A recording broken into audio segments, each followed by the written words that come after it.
Another Dagger Sicar mission that is pretty easy is the Juleeve Council one. Initially it looks rough because you can't use any healers, but there are plenty of units who are healers without actually being healers.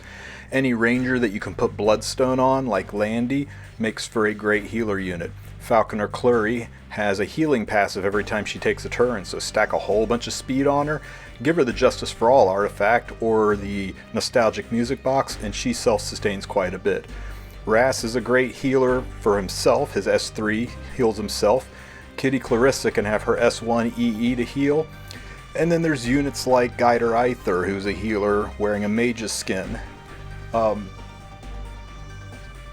Any of these units makes this run relatively easy. In fact, you don't even really need the Bloodstone artifact. The first time I did this, I ran Arbiter Vildred in Landy's place and it worked just fine. So Falconer Clary's self-healing keeps up with things quite well. So while we're waiting for the first break phase, let's talk about some alternative units. The important thing is that you want the units to not have any debuffs on their attacks. As I said before, Juleeve Council will change debuffs into buffs, and especially if that buff is continuous healing or barrier, it can really slow down this fight, and you really don't want to slow down a fight where you don't have a healer.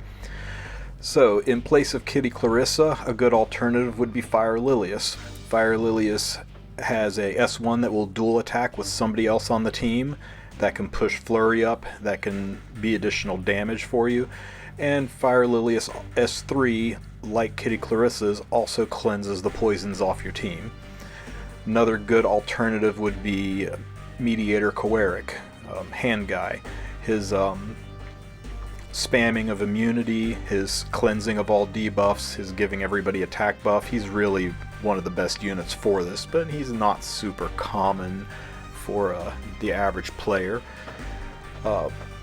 Champion Zerato is another viable damage dealer. He does throw debuffs back at the enemy, which can stack up and be a problem, but if you put Ilia's Violin or Tea Time for a Night, or Fairy Tale for a Nightmare, Fairy Tale Tenebria's artifact, you can turn right around and strip the debuffs off of him as you put them on, so it works out, and Champion Zerato is also a great self-healer. Guider Aither can provide healing and do significant damage. He doesn't drop any debuffs, I don't believe.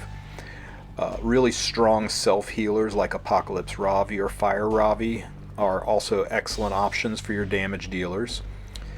There's a little used artifact called Love Potion. It's available in the Valentine's Day side story, the old Valentine's Day side story. It can go on any unit and it boosts everybody's healing. That includes the passive healing from Falconer Clarissa and the healing that Ras gets on his S3, as well as any healing derived from Bloodstone or Lifesteal sets. Now that you're into the break phase, it's important you clear this as quickly as possible because the damage really racks up here. I like using the S3, and you just pick a unit and hope it's the right one and burst it down. During the split phase, you can debuff all you want. There's no penalty for debuffs, there's no changing them into buffs. So get an attack break on a unit and drop it as quickly as possible. Hopefully you pick the right one. It's up to RNG. As long as you get it the first or second time, you should clear the phase pretty easily. If you don't get it till the last one, you might struggle, especially on the second split phase. If you don't get it to the last one, you might not have enough passive healing in your units to survive. Unfortunately, I didn't get it in the first one, but my Landy is starting to spool up on damage, making the Bloodstone heals very strong.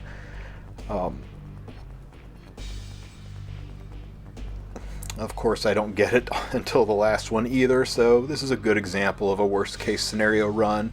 As you can see, my health is getting pretty low, but I am going to clear this phase no problem. Now, the gap until the second transition phase is exactly the same as what led up to this part.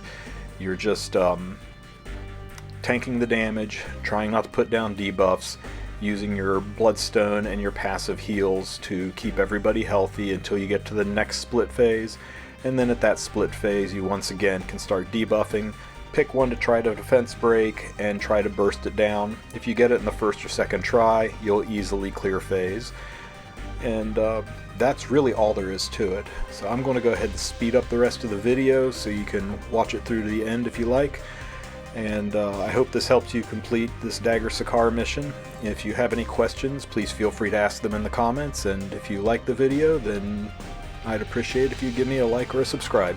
Have a good one.